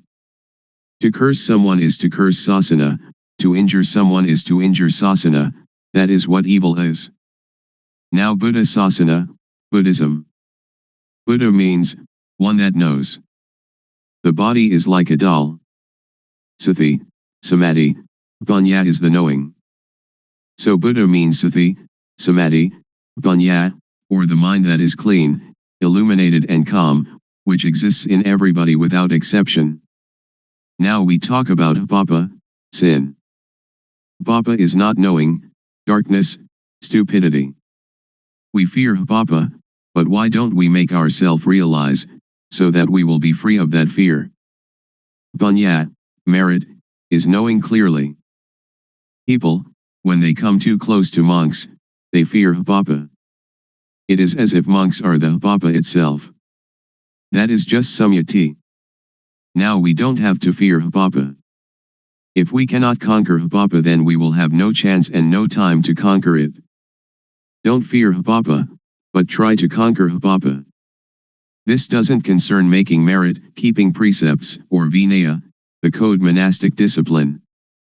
The developing of sati is dhamma, is vinaya, is sila, normality, and is everything. We know all this because we develop sati. If we do not develop sati, but just study, that is only to memorize, not to see clearly or to see really. The developing of sati is to know clearly, to know really. When one knows, one can assure oneself and others. Anyone that does it will know it, because everyone knows the same thing. The knowledge is the shared object of developing sati. The result of developing sati can end dukkha. We don't attach to samyati, we will not fear ghosts, we will not fear deities. We don't attach to any samyati at all, because anything that does not exist we don't have to fear. Ghosts and deities have no real existence, just samyati. A ghost is somebody who speaks, thinks, or does evil. A deity is one that speaks good, thinks good, or does good. We know how to be human. Ghosts arise in people while they speak, think, or do evil. When anger arises, and we can stop anger, that is human. When we can make our mind calm and clean all the time, that is deity, a mind worthy of respect. When we know like this, we can break through. So Vipassana has this object, the 6 sense bases, eye, ear, nose, tongue, body, and mind, the 5 aggregates, that is from the texts, the 12 bases, the 18 elements, the 22 faculties, the 4 noble truths, and the 12 patijjasamuppada, dependent co-arising. We learn from the texts, we study it, but we don't know it. We just know from memory. When we come to develop sati, the knowing will arise, that is the real thing. When we use sati to watch thought, whenever thought arises we know it, because when we move we have sati. Thought has no real self. When thought arises we have sati and know it, like a cat watching a rat. When the rat emerges the cat catches it immediately. This is the same. When we have sati in each movement, when thought arises we know it, see it, and understand it. This means that we can untie it and conquer it. The elders said that to conquer others 100 or 1000 times has not the benefit of conquering oneself just one time. To conquer oneself is to conquer thought. When thought arises we see it and know it. Then it cannot proliferate. Whenever thought arises we know it. When we develop more and more sati, there will arise jnana panya, knowledge arising from full awareness knowing, to know clearly, to know really. Vatu, thingness, means everything in the world and in ourself, we have to know it all. Paramutta means, everything that exists in the world and in ourself, seeing it, having it, being it, right now in front of us, touchable with the mind, we have to know it all. Agara means, that everything in the world and in us can change. When we clearly comprehend it, then we see, know, understand, and touch, dosa, moha, lopa, anger, delusion, greed, because it is vatu, paramutta, akara. After knowing this the mind will be very cheerful, and can see, vedana, sunya, sankhara, vijnana, feeling, percept, conceiving, knowingness, not being dukkha. The real pra, noble, inheres in this. Pra doesn't mean you shave your head, but means the quality of the mind. Paramutta means the real thing. The real pra is in everybody without exception. In this way of developing sati, the feeling of the movement is the cause, the effect is knowing all this. Pra means teacher, one that teaches. When they know this and teach this, there is no dukkha. A real pra knows samyati panyati, paramutta panyati, atta panyati, and ariya panyati, the four levels of designation. The mind has changed and we will really know this. If we know other things it is not correct. We continue the practice. There will arise piti, rapture. We feel comfortable, the mind is light, it is like in darkness there arises the light, or the dirty becomes clean again. Or like black and white, or the heavy becoming light. The mind changes from one stage to another.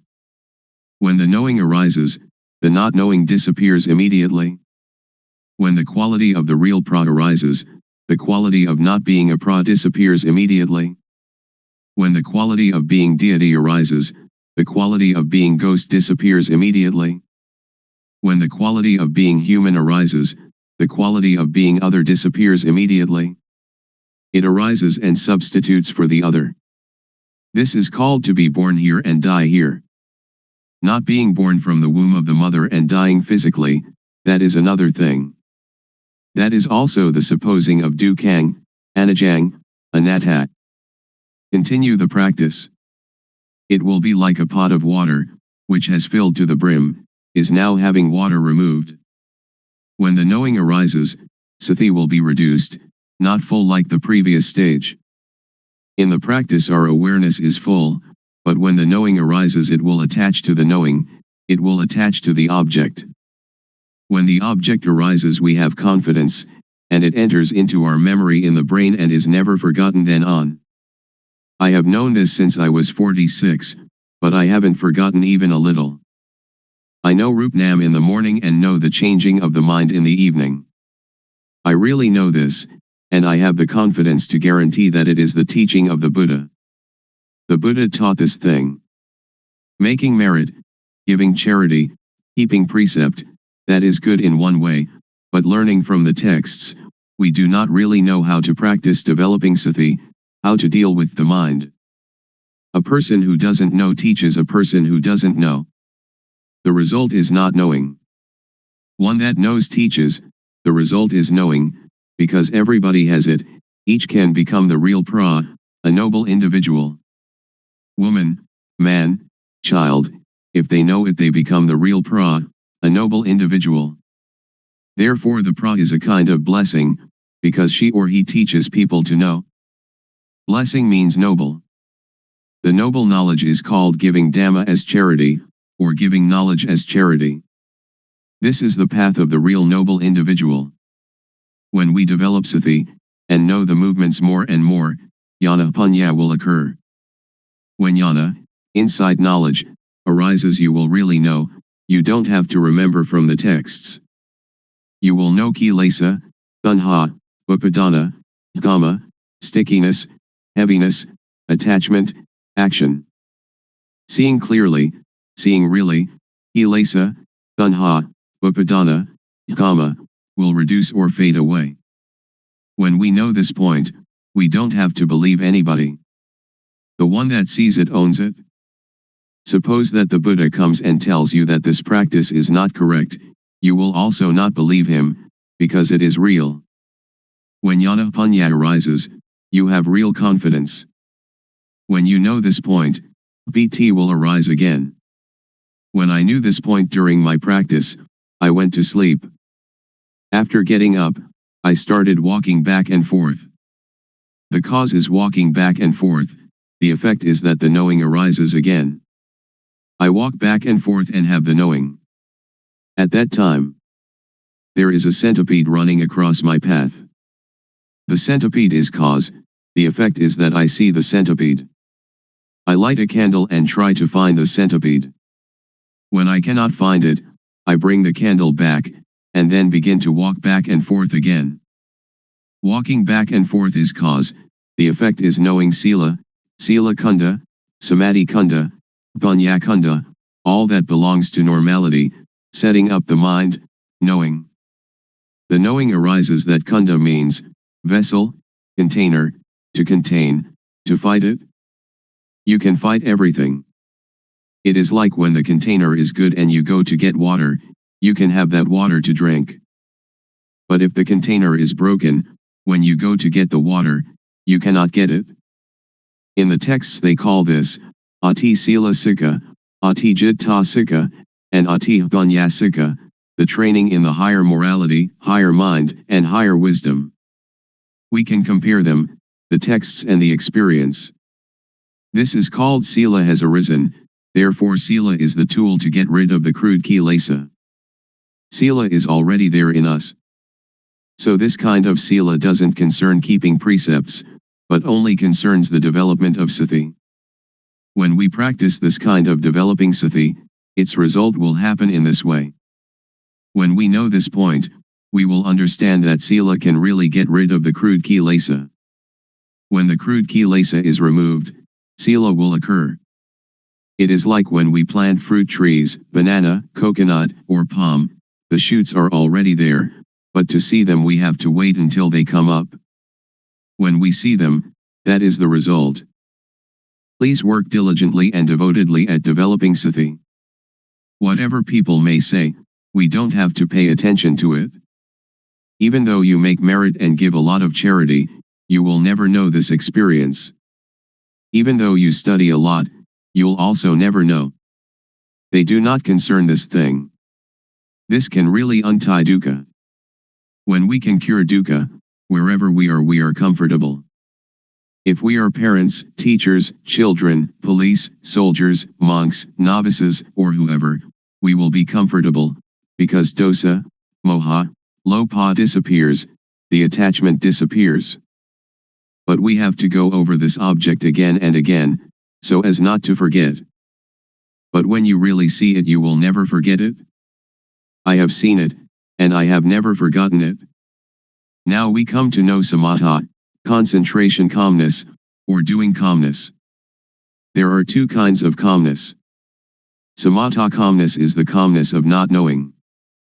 So samatha meditation is only a device to keep the mind calm. Vipassana, liberating insight, means to see clearly, to know really. It is also calmness, but a different kind of calmness. Developing sati, the calmness will arise by itself because it is already there. The arising calmness is the unattachment, not having dosa, moha, lopa. When people say anything to us, sati will come immediately.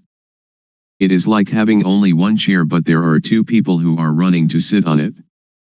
When sati arises, sati will sit there, dosa, moha, lopa cannot come, because sati, samadhi, paññā is already there. It is full. The fullness is already there. The voidness is also already there. It is like an empty glass, which has air inside it but we cannot see the air. When we pour water into it, water will substitute for the air, all of the air. The matter of sati is the same thing. I can really assure you, Suppose there is somebody who says bad things to us. Sati will come, and we can see it clearly. Parents teach us that if there is somebody cursing us or saying bad things to us, we should be patient and not get angry. But we cannot stay still because we don't see it. When there is nobody to say bad things to us, we are already comfortable, because the comfortable is already there. It depends on what we suppose to be the owner of each body to practice and make it occur. When we practice, the clear knowing and the real seeing will occur. I can assure everybody. If somebody does not develop sati and does not make this thing occur, that person doesn't have it, but it is already there. So we should respect each other. After knowing sila, we will know gama, sensuality. Gama means those things that make calmness. Gama is attachment. This is called gama aramana, the object of sensual enjoyment. It is called gamazava, under the control of gama, bhavazava, under the control of bhava, being, or dukkha. This is bhava and jati, birth. Avijjasava, avijjaya is not knowing. Now we come to know gama, which is deities, rich people, people with authority. They attach to reputation, money, honor, these people who have gama, but I do not blame anybody, I just teach directly. You can bring it into practice, or you might not bring it into practice, it depends on you. When we know gama, we see that gama is dukkha, gamazava is dukkha, bhavazava is dukkha, avijjasava is dukkha, because of not knowing. We also know samatha meditation. People may talk in any manner, we really know the matter of calmness. We know all the stages of it, because it is already in us. We write the overturned bowl, we open up what is covered over, that is to teach the method of practice, the method of arm movements, the method of turning the hand. This is one form of the most intensive practice. I have not taught this according to the texts. It may or may not contradict the texts, but I will talk in this way, because doing this way then you know this way. If you study from the texts, when asked about the truth, you don't know. Many of my teachers didn't know. The arm movement is cause, its result is punya arising. Cause and effect go together. After knowing this, we know about punya and papa. For any bad bodily action, we know how it is papa, kama, harmful, benighted action, and, if there is really a hell, into which level we shall fall. For any bad verbal action, we know how it is papa, kama, and, if there really is a hell, into which level we shall fall. For any bad mental action, we know how it is papa, kama, and, if there really is a hell, into which level we shall fall. For any bad bodily, verbal, and mental actions together, we know how they are papa, kama, and, if there really is a hell, into which level we shall fall. For any good bodily action, we know how it is, punya kama, beneficial wise action, and if there really is a heaven or nibbana, to which level we shall go. For any good verbal action, we know how it is punya kama, and if there really is a heaven or nibbana, to which level we shall go. For any good mental action, we know how it is vedana, and if there really is a heaven or nibbana, to which level we shall go. For any good bodily, verbal, and mental actions together, we know how they are punya kama, and if there really is a heaven or nibbana, to which level we shall go. The shaking of the knowing element is already there in everybody. The developing of sati can apply to everybody. If you don't believe it, just try it. I can guarantee that it will not take longer than 3 years and you will really know. It is like the fat, fertile grain that we plant in the field. If we practice incorrectly, it is like the empty husk. If you dig the ground, but not in the right place, then you cannot get water. If you dig into the ground in the right place, then you can really get the water. This kind of practice, if you do it correctly, you will really get the result. If you do it incorrectly, you will not get the fruit. When the occurrence happens, we know about four elements: earth, water, fire, and wind. They come together. When we know this, the occurrence arises. We know the end of dukkha. The end of dukkha is here. It will demolish all and everything. On this thing I do not believe anybody. When we come to the end, we will have jnana. Sila is the tool to get rid of crude kilesa. When the crude kilesa comes to an end, sila occurs. Samadhi is the tool to get rid of the median kilesa. When we know the median kilesa, then we know samadhi. Panya is the tool to get rid of the subtle kilesa. When the subtle kilesa is discarded, panya then arises. That arising panya is called jnana panya. Because it is inside us, we know it. If it is not there inside us, then we don't know it. I can assure you that everyone without exception can know it. Women, men, believers of any religion. When I was practicing this method, I was not a monk. Sometimes I wore shorts, sometimes I wore trousers. After knowing this Dhamma, I taught brothers, parents, aunts, and uncles for 3 years. They knew, but they knew little, but still they knew the real pra, knew the supposed pra, knew samyati panyati, paramutha panyati, attha panyati, and ariya panyati. The mind changes from commoner to noble individual. They say that nibbana is tadunga pahana, abandoning by substitution of opposites, vikkumbana pahana, abandoning by suppression, samacheda pahana, abandoning by destruction. Tadunga pahana is to come to know oneself thoroughly. There are 4 levels of knowledge. First, we know until the end of dukkha, but we know only a short time, it doesn't last long. Second, we know longer, like the light of a bigger lamp. Third, we know even longer, like the light of even bigger lamp. And fourth, when we know the end of dukkha, but after we know it is there all the time. It is like the full flame of the lamp, or the light of the sun, the very brightest light. There are 4 kinds of jnana. We have to really know it. This is learning and practice. Learning means moving the arms. Practice means turning the hand up and down. After learning and practicing this method, the fruit will come, and we will have no doubt, because we know all. We also know the end of dukkha. Patijjasamuppada, dependent co-arising, is just words. If we want it in our practice, we have to come to the cause, that is to practice movement, until panya arises. When panya arises, when we talk about patijjasamuppada, we know it immediately. So now we come to the conclusion. We practice developing sati, and we come to see thought, we come to see the mind. We do the practice like a boxer. Once in the ring, the boxer must box. We do it often, step by step. We do it like a ball in a field. When people do not stop kicking the ball must continue to roll. When they stop kicking it, the ball comes to rest by itself, it doesn't have to fight nor to escape. We come out of thought, come out of the cave, and we live in the brightness. We see our life mind at all times. When the mind moves, we know it.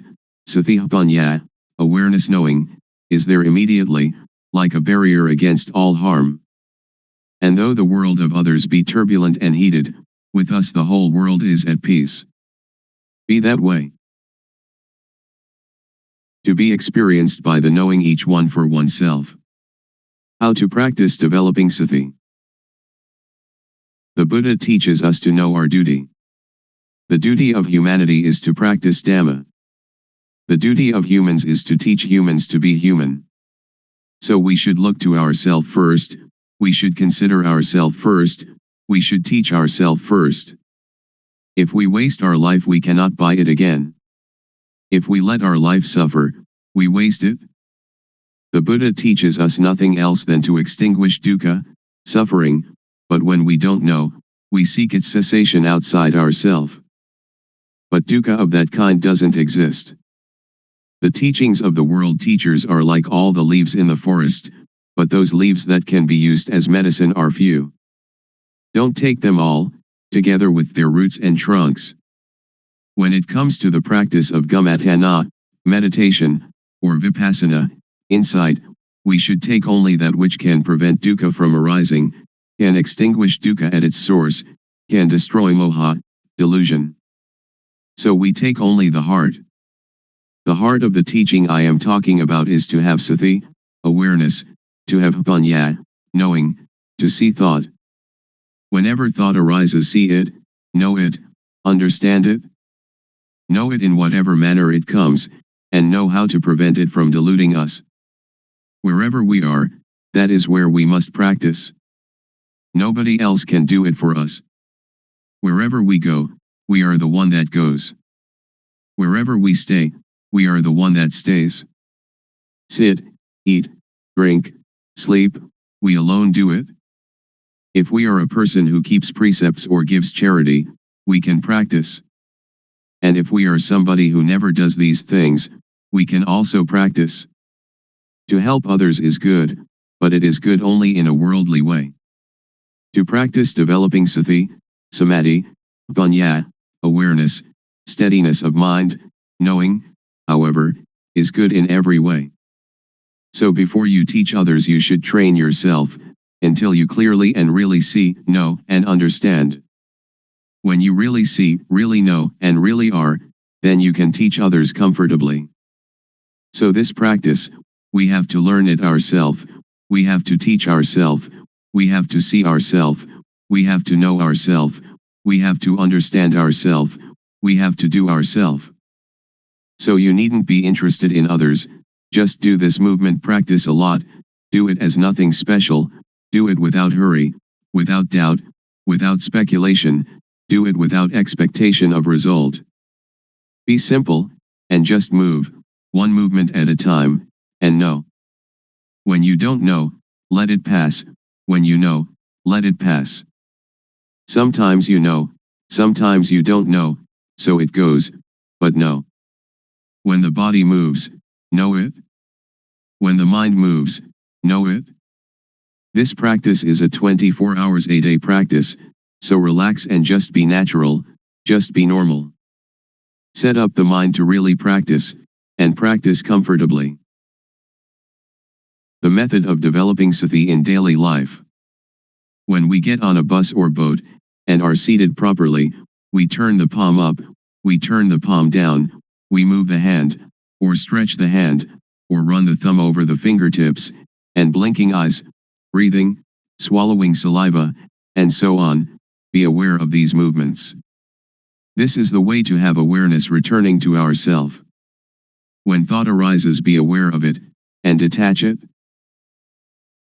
The method of developing sati when we are at home.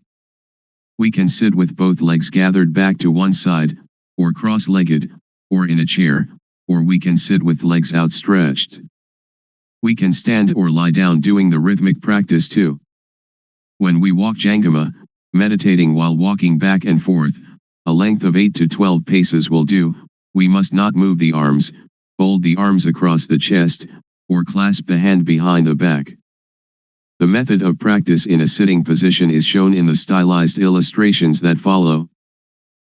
First, rest the hands palms down on the thighs. Second, with awareness, turn the right hand onto its edge, then stop. Third, with awareness, raise the hand, then stop. Fourth, with awareness, lower the hand to rest on the abdomen, then stop. Fifth, with awareness, turn the left hand onto its edge, then stop. Sixth, with awareness, raise the hand, then stop. Seventh, with awareness, lower the hand to rest on the abdomen, then stop. Eighth, with awareness, move the right hand up to rest on the chest, then stop. Ninth, with awareness, move the hand out, then stop. 10th, with awareness, lower the hand to the thigh, then stop. 11th. With awareness, turn the hand down, then stop. 12th. With awareness, move the left hand up to rest on the chest, then stop. 13th. With awareness, move the hand out, then stop. 14th. With awareness, lower the hand to the thigh, then stop. 15th. With awareness, turn the hand down, then stop. And repeat this cycle of movements again and again. Good in the beginning, excellent in the middle, and miraculous in the end. The object of the practice of developing sati through the method of movement. Stage 1. Suppositional object. We must know Rup Nam, body-mind, must know Rup acting, Nam acting, must know Rup disease, Nam disease. There are two kinds of Rup disease, Nam disease. With diseases of the body, like headache, stomachache, and wounds, we have to go and see the doctor at the hospital. The disease of the mind is dosa, moha, lopa, anger, delusion, greed. For a cure we must depend upon this method of developing sati, awareness. Then we must know dukkhang, anajang, anatta, suffering, impermanence, not self, unbearable, unstable, uncontrollable. Then we must know samyati, supposition. Whatever samyati is in the world, know it to the end. Then we must know sasana, religion, we must know Buddha sasana, Buddhism. Sasana is everyone without exception. Sasana means the teaching of one that knows. Know Buddha sasana. Buddha means one that knows, one that is awake, one that is blessed with Dhamma, which is sati, samadhi, panya, awareness, setting up the mind, knowing. So we develop panya. Then we must know papa, sin, must know punya, merit. Papa is dark, stupid, not knowing how it is. Punya is clever, knowing everything. Whoever doesn't know is called somebody who still doesn't have punya. End of stage 1. There will arise an obstacle at this point, because we attach to the knowledge of Vipassana or Pakilesa. Vipassana or Pakilesa, defilement of insight, is when we know outside ourself endlessly. We must withdraw. We must not enter thought. Stage 2, touchable object. Use sati to see thought. When thought arises, know it, see it, understand it, and touch it. As soon as thought arises, cut it away immediately. Do it like a cat pouncing on a rat. Or like a boxer that climbing into the ring, must box immediately. The boxer needn't pay respect to the teacher. Lose or win, the boxer must box. We must not wait for anyone. Or like digging a well. When we find water, it is our duty to scoop out the mud, scoop out the mire, scoop out the water until it is finished. Scoop out the old water to the end. Now new water from inside will come out. We must stir at the edge of the well, clean the edge of the well, clean out the mud, and clean out the mire. Do it often. The water will become clean by itself. When the water is clean, anything that falls into the well we will know, see, and understand immediately. The cutting out of thought is the same. The quicker we cut, the better it is. Then let us see Vatu, thingness, see Paramutha, mind touchable, see Agara, change in Jess. Vatu means things that exist in the world, everything in humans and the mind of humans and creatures. Paramutha means things that really exist, we are seeing, having, being it, right now in front of us, touchable with the mind. Agara means change in Jess. Suppose we have a full can of dye, originally of 100% quality. If we dye cloth, it will adhere to the material 100%. When we know, we see, we can touch with the mind, the same full can of dye but the quality declines. Take it to dye cloth, it will no longer adhere to the material. This we must really see, must really know. Then see dosa, moha, lopa. Then let us see, vedana, sunya, sankhara, vijnana, feeling, percept, conceiving, knowingness, see them, know them, and touch them. Really understand this. We needn't doubt. Now there will arise a little bhiti, rapture, but bhiti is an obstacle in the higher practice of Dhamma. We must not be interested in that bhiti, we must come to see thought. This is the beginning of the touchable object, of this method of developing sati, of one that has panya. Continue to see thought. There will occur knowledge, or jnana panya, the knowledge of full direct awareness knowing. See, know, and understand kilesa, tanha, upadana, kama, defilement/stickiness, craving/heaviness, attachment, action. Therefore attachment will lose its taste, loosen its grip and fade, just as poor quality dye cannot adhere to material. There will again arise bhiti. We must not be interested in that bhiti. Uproot satisfaction and dissatisfaction. Continue to see thought, to see the mind that is thinking. There will occur a kind of jnana, to see, to know, and to understand sila, normality, sila kunda, samadhi kunda, panya kunda, the gathering together, containing of all normality, setting up the mind, knowing, or, ati sila sikha. Ati jitta sikha, and ati panya sikha, the training in the higher ethics, higher mind, higher knowing. Kunda means to contain or to fight. Sikha means to steamroller into powder or to pulverize to extinction. So sila is the tool to get rid of crude kilesa. Crude kilesa is dosa, moha, lopa, kilesa, tanha, upadana, kama. When these lose their taste, fade, and loosen, then sila occurs. Samadhi is the tool to get rid of median kilesa.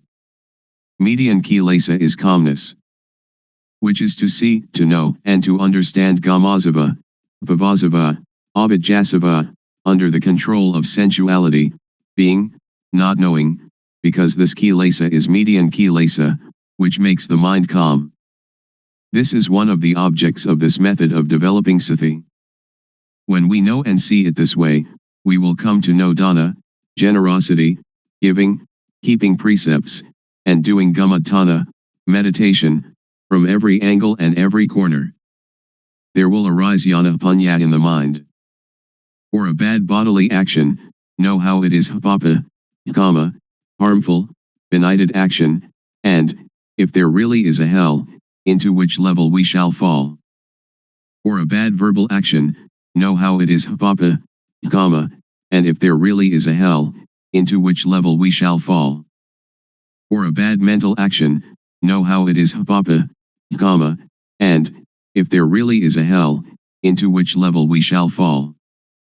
For bad bodily, bad verbal, and bad mental actions together, know how they are papa, kama, and, if there really is a hell, into which level we shall fall. For a good bodily action, know how it is punya, kama, beneficial, wise action, and, if there really is a heaven or nibbana, to which level we shall go.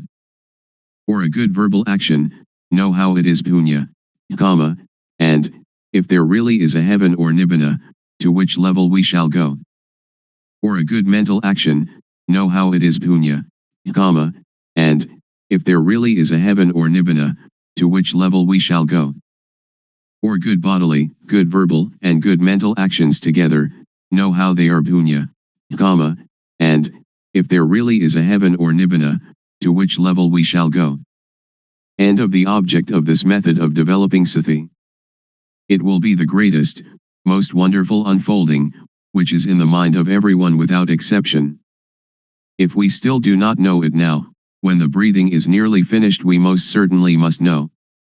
One that is developing sati, developing panya, as jnana and knows. But somebody who doesn't develop sati doesn't develop panya, when the breathing is nearly finished it will be the same, but they will not know, because they have no jhana. To clearly know and really see, not just to memorize or recognize, to know with jnana panya of the real developing of sati, is to be able to assure oneself. It is said that at the end jnana will arise. Be careful about abnormalities that may occur. Be aware of yourself. Don't attach to happiness or to anything that arises. Don't take happiness, don't take suffering, but just return to reviewing the object often, from Rup Nam until the end of the object, level by level, and know that the object has steps and stages. Certainly, if you develop sati correctly, the longest time for the practice will be no more than 3 years, the median time 1 year, and the quickest time 1 day to 90 days. We do not have to talk about the fruit of this practice. There is really no dukkha.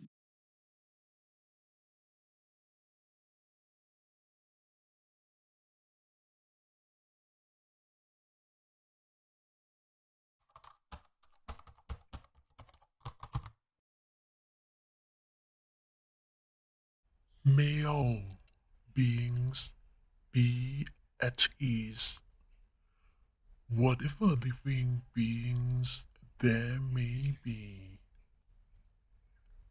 whether they are weak or strong, omitting none, the great or the mighty, medium, short or small, the seen and the unseen, those living near and far away,